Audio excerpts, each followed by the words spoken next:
আসসালামু আলাইকুম। আমার চ্যানেলে আপনাদের সকলকে স্বাগত।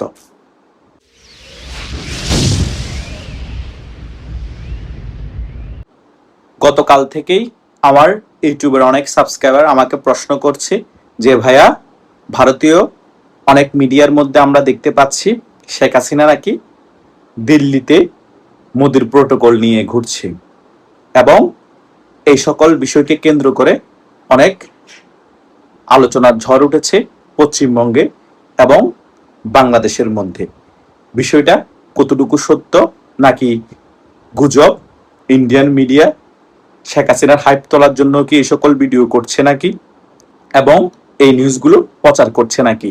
আপনি একটি ভিডিওর মাধ্যমে সকল বিষয় ক্লিয়ারলি আলোচনা করুন। ঘটনা বিতর্কতভাবে কি ঘটছে, আজকে এই সকল বিষয়গুলো নিয়ে একটি ক্লিয়ারলি আলোচনা করব। আশা করছি আপনারা শেষ পর্যন্ত ভিডিওটি দেখবেন, সকল বিষয় একেবারে ক্লিয়ার হয়ে যাবেন। প্রথমত, শেখ হাসিনা যদি প্রোটোকল নিয়ে দিল্লিতে ঘুরে, এই বিষয়কে এত বেশি সিরিয়াস হয়ে দেখার কিছু নেই এবং অবাক হওয়ারও কিছু নেই। শেখ হাসিনা দিল্লিতে প্রধানমন্ত্রীর মর্যাদায় আছে এবং বর্তমান মোদী সরকার শেখ হাসিনাকে খুবই সসম্মানে রেখেছে। শেখ হাসিনা যদি কোনো জায়গায় যেতে মন চায় তিনি যেতে পারেন এবং প্রোটোকল সহকারে তিনি যেতে পারেন। তাই এই সকল বিষয়গুলো যদি ভারতীয় মিডিয়া নিউজ করে এবং বাংলাদেশের মধ্যে অনেক জায়গায় প্রচার হয়, এগুলো গুজব না হওয়ারও সম্ভাবনা আছে। কারণ শেখ হাসিনা ভারতের মধ্যে পালিয়ে যাননি এবং ভারতীয় সরকারও শেখ হাসিনাকে অমর্যাদায় অবস্থায় রাখেনি। সকল সরকারি প্রোটোকল দিয়ে রেখেছেন এবং একজন প্রধানমন্ত্রী যে সকল প্রোটোকল পায় সকল প্রোটোকল শেখ হাসিনা পাচ্ছেন। তাই শেখ হাসিনা কোথায় ঘুরবেন, কোথায় যাবেন, যা কিছু করুক না কেন 24 ঘন্টায় শেখ হাসিনাকে ভারতীয় সরকার বা মোদী সরকার প্রোটোকল দিয়ে যাবেন।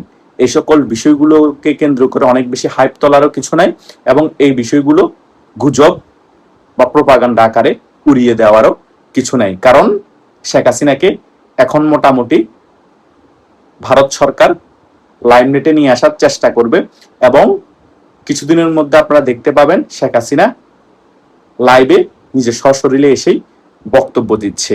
সকল কিছু ভারত নর্মালাইজ করার চেষ্টা করছে এবং অলরেডি সকল কিছু নর্মালাইজ হয়ে গিয়েছে। শেখ হাসিনা কিছুদিন আগে সংবাদ সম্মেলনে লাইভে এসেই কিন্তু তিনি বক্তব্য দিয়েছেন।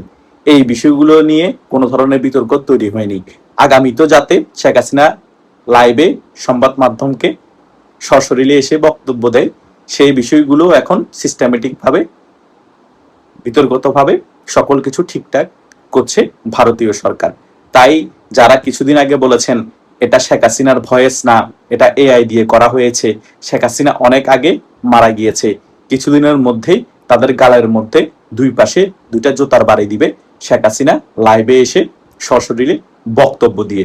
শুধু তাই নয়, সশরীরে লাইভে এসে বক্তব্য দেওয়ার কিছুদিনের মধ্যেই শেখ হাসিনা বাংলাদেশে ফিরে আসবে। এটাই হচ্ছে বাস্তবতা। চাপাবাজি করে প্রপাগান্ডা ছড়িয়ে কখনো বাংলাদেশ আওয়ামী লীগের রাজনীতিকে কোণঠাসা করে রাখা যাবে না এবং শেখ হাসিনাকেও দমিয়ে রাখা যাবে না। আমি সবসময় একটা কথা বলি, শেখ হাসিনা হচ্ছে আয়রন লেডি। শেখ হাসিনা চাইলে সকল কিছু উনি ওনার মেধা দিয়ে করা সম্ভব, সেটাই শেখ হাসিনা করে যাচ্ছে। এই 80 বছর বয়সে শেখ হাসিনা যেটা মাথা দিয়ে খেলে পারবে, সে সকল বিষয়গুলো আওয়ামী লীগের শীর্ষ পর্যায়ের নেতাদেরও মাথায় আসবে না। সে কারণে শেখ হাসিনাকে অনেক দূরদর্শী নেত্রী বলা হয় এবং সাহসী নেত্রী বলা হয়। এবং ডিসেম্বরে সে কারণে যে শেখ হাসিনা আসবে বলেছে, আমরা যারা বাংলাদেশের সাধারণ নাগরিক আছে এবং আওয়ামী লীগের নেতা কর্মীরা আছি তারাও বিশ্বাস করে শেখ হাসিনা যখন এভাবে বলেছে এবং সকল সংবাদ মাধ্যমকে চিঠি দিয়ে সাক্ষাৎকার দিয়েছে, তাহলে শেখ হাসিনা সত্যি সত্যি বাংলাদেশে আসবে এবং মাথা উঁচু করে আসবে। শেখ হাসিনাকে কেউ দমিয়ে রাখতে পারবে না, কেউ আটকাতে পারবে না। ভারতীয় সেনাবাহিনী প্রোটোকল দেখ এবং ভারতীয় কূটনীতিক ভাবে সকল কিছু গুছিয়ে আনুক বা না আনতে পারুক, তবুও শেখ হাসিনা যখন বাংলাদেশে আসবে বলেছে, ওনার জীবনের রিস্ক থাকার পরও, সকল বিপদ থাকার পরও সকল কিছু মাথায় নিয়ে 3 ডিসেম্বরে বাংলাদেশে আসবে। এটাই হচ্ছে বাস্তবতা। সো সারা পৃথিবীর মধ্যে এই বিষয়টা মোটামুটি ক্লিয়ার হয়ে গিয়েছে যে শেখ হাসিনা ডিসেম্বরে বাংলাদেশে ফিরে আসছে, এবং এই ন্যারেটিভও কিন্তু মোটামুটি সারা বিশ্বের মধ্যে তৈরি হয়ে গিয়েছে। তার মানে কি বুঝতে পেরেছেন?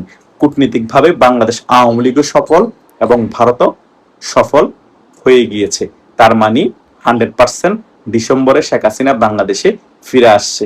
তাই হয়তোবা দিল্লির মধ্যে প্রোটোকল নিয়ে শেখ হাসিনা বিভিন্ন জায়গায় ঘুরে বেড়াচ্ছে, পশ্চিমবঙ্গে ঘুরে বেড়াবে। সমস্যা কোথায়? ওনাকে ভারতীয় যারা গুরুত্বপূর্ণ প্রশাসনিক লোক আছে তারা ওনাকে প্রোটোকল দিচ্ছে মোদী সরকারের নির্দেশ মেনে। এটাই বর্তমানে ভারতে ঘটছে শেখ হাসিনার সাথে। শেখ হাসিনার প্রোটোকল যেমন তেমন প্রোটোকল না। শেখ হাসিনার প্রোটোকল একদম নরেন্দ্র মোদীকে যেভাবে প্রোটোকল দেয় সেম একইভাবে প্রোটোকল দিচ্ছে। সেই ভরসা শেখ হাসিনা দিল্লিতে ঘুরতে পারছে এবং বিভিন্ন জায়গায় তিনি সংবাদ সম্মেলনের মধ্যে লাইভে এসে বক্তব্য দিতে পারছে, টেলিগ্রামে বক্তব্য দিচ্ছে। এগুলো তার ভারতের ইশারা ছাড়া হচ্ছে না, তাই নয় কি? সেটাই। তাই ভারত যেটা চাইবে সেটাই শেখ হাসিনার মাধ্যমে করাবে, এবং শেখ হাসিনারও কিছু ব্যক্তিগত অভিমত আছে, সেটাও কিন্তু ভারত প্রায়োরিটি দিচ্ছে এবং আগামীতেও দিবে। তাই আশা করছি আপনাদের মনের মধ্যে এই সকল বিষয় নিয়ে যে সকল প্রশ্ন ঘুরপাক খাচ্ছিল এবং অনেক বিষয় আপনারা কনফিউশনে ছিলেন, আমার এই ভিডিওটি যারা প্রথম থেকে শেষ পর্যন্ত দেখেছেন তারা মোটামুটি সকল বিষয় A to Z ক্লিয়ার হয়ে গিয়েছেন যে বর্তমানে ভারতের মধ্যে শেখ হাসিনার বিষয়কে কেন্দ্র করে কি চলছে এবং আন্তর্জাতিক মহলের মধ্যে শেখ হাসিনার বিষয়কে নিয়ে কি ন্যারেটিভ তৈরি হয়েছে। সকল কিছু কিন্তু একটা রাজনৈতিক খেলার অংশ। ভারত এবং বাংলাদেশ আওয়ামী লীগ মিলে সকল কিছু সুন্দরভাবে গুছিয়ে নিয়েছে। এখন একে একে জাস্ট ইমপ্লিমেন্ট করার সময় সামনে চলে এসেছে। সকল কিছু দেখবেন ধাপে ধাপে আওয়ামী লীগ এবং ভারত টেকনিক্যালি ভাবে কূটনীতিকভাবে যা যা কিছু করার প্রয়োজন আগামীতে একের পর এক সেট গুলো দিয়ে যাবে, আর সেই সেট অনুযায়ী বাংলাদেশের মধ্যে কাজ হতে থাকবে এবং ডিসেম্বরে শেখ হাসিনার রাজকীয় প্রত্যাবর্তন ঘটবে। এটা একেবারে 100%। কারণ গত একদিন আগেও দেখেছেন শ্রীলঙ্কার সাবেক প্রধানমন্ত্রী রাজকীয় প্রত্যাবর্তন হয়েছে শ্রীলঙ্কার মধ্যে। এখন হবে কিছু মাস পরে বাংলাদেশে শেখ হাসিনার। এটাই হচ্ছে বাস্তবতা। বিএনপিকে এটা মেনে নিতেই হবে। আন্তর্জাতিক মহল থেকেও চাচ্ছে শেখ হাসিনার বাংলাদেশে রাজকীয় প্রত্যাবর্তন হোক এবং বাংলাদেশে আওয়ামী লীগের রাজনীতি সচল হোক এবং শেখ হাসিনা বাংলাদেশে ফিরে এসে আওয়ামী লীগের আবার নেতৃত্ব দিক। যতই যা কিছু বলেন না কেন, এটাই হচ্ছে বাস্তবতা।